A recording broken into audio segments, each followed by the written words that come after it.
Ben is a 5-day-old, full-term neonate admitted to the neonatal intensive care unit with bilious vomiting, progressive abdominal distension, and failure to pass meconium.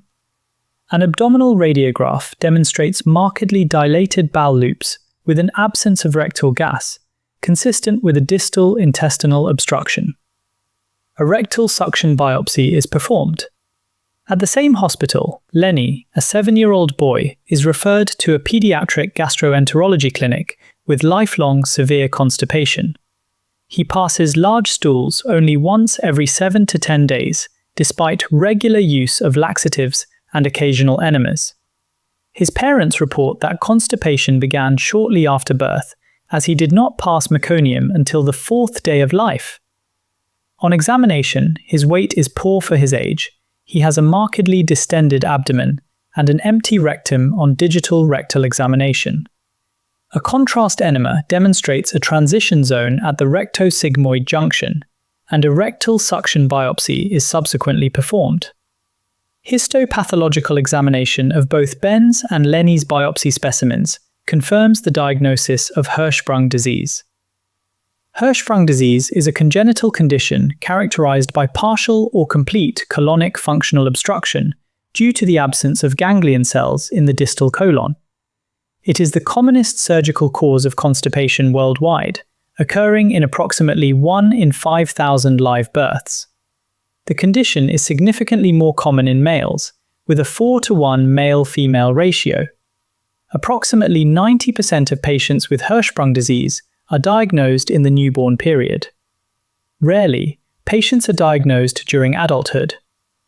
Normal bowel motility relies on the enteric nervous system, composed of the submucosal, Meissner, and myenteric, Auerbach, plexuses, which contain ganglion cells. Now, the ganglion cells are migrants. They originate from neural crest cells and migrate craniocaudally along the developing gastrointestinal tract. They reach the proximal colon by approximately 8 weeks of gestation, and eventually arrive at their final destination, the rectum, by around 12 weeks. Hirschsprung's disease is believed to be caused by abnormal development of the enteric nervous system, as during embryogenesis, there appears to be an arrest in the craniocaudal migration of the ganglion cells. As a consequence, ganglion cells are missing from the plexus of nerves in segments of bowel beyond the point of arrest, known as the aganglionic segment. This leads to tonic contraction and lack of propulsive peristalsis of that segment of bowel. The clinical results of these pathophysiological events is partial or total colonic functional obstruction. The extent of aganglionosis in Hirschsprung disease varies among patients. Approximately 80% of cases involve only the rectosigmoid colon, a pattern known as short segment disease. In 15 to 20% of patients, aganglionosis extends proximally beyond the rectosigmoid into the sigmoid and descending colon, referred to as long segment disease. The most extensive form, total colonic aganglionosis, affects the entire colon and accounts for approximately 5% of cases. A genetic cause for Hirschsprung disease can be identified in approximately 50% of cases. This is thought to result from mutations in genes such as RET, GDNF, EDNRB, SOX10, and FOX2B, which are integral to the signaling pathways that regulate the migration of the neural crest cells during embryonic development, as I mentioned earlier. Hirschsprung disease is also associated with chromosomal abnormalities or syndromes in approximately 9 to 10% of cases. The commonest is Down syndrome or trisomy 21. Other syndromes include Waardenburg syndrome, multiple endocrine neoplasia type 2, and congenital central hypoventilation syndrome. The clinical presentation of Hirschsprung disease depends on the age. In neonates, the classic presentation is failure to pass meconium within 48 hours, bilious vomiting, and abdominal distension, as we saw with Ben. In older children, it presents as long-standing constipation from birth, often associated with passage of ribbon-like stools, and poor weight gain, as we saw with Lenny. Physical examination typically reveals a distended abdomen and an empty rectum on digital rectal exam, and withdrawal of the finger may trigger an explosive blast of gas and stool. Some patients present for the first time with a complication known as Hirschsprung-associated enterocolitis, characterized by fever, bloody foul-smelling diarrhea, and sepsis. It is the leading cause of mortality in Hirschsprung disease. The diagnosis of Hirschsprung disease, HD, is based on a combination of clinical evaluation, radiological findings, and histopathological confirmation. Plain abdominal radiographs are useful but non-specific.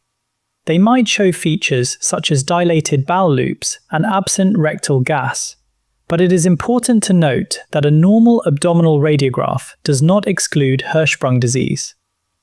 A water-soluble contrast enema is the imaging of choice. Classic features include a narrow distal aganglionic bowel and a dilated proximal colon, giving rise to a transition zone between the dilated and narrowed segments. Anorectal manometry is another investigation, but is most useful in older infants and children with chronic constipation and is less reliable in neonates. It evaluates the recto-anal inhibitory reflex, RARE. In a healthy individual, inflation of a rectal balloon produces reflex relaxation of the internal anal sphincter. In Hirschsprung disease, the reflex relaxation is absent due to the tonic state of the aganglionic rectum. For exams, remember that in Hirschsprung disease there is absent RARE. Histological confirmation by rectal biopsy is the gold standard for diagnosis of Hirschsprung disease.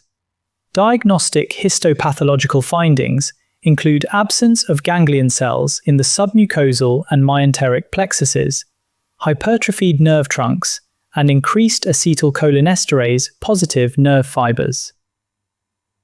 Initial management involves bowel decompression via rectal irrigation.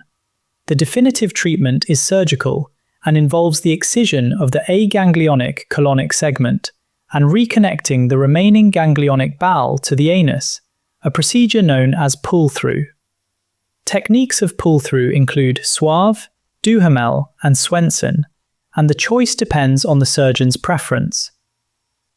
The key point to remember is any infant who fails to pass meconium within the first 48 hours, or any child with constipation present since birth that is refractory to medical therapy, should be evaluated for Hirschsprung disease. The diagnosis is confirmed by rectal biopsy, demonstrating absence of ganglion cells, which remains the diagnostic gold standard.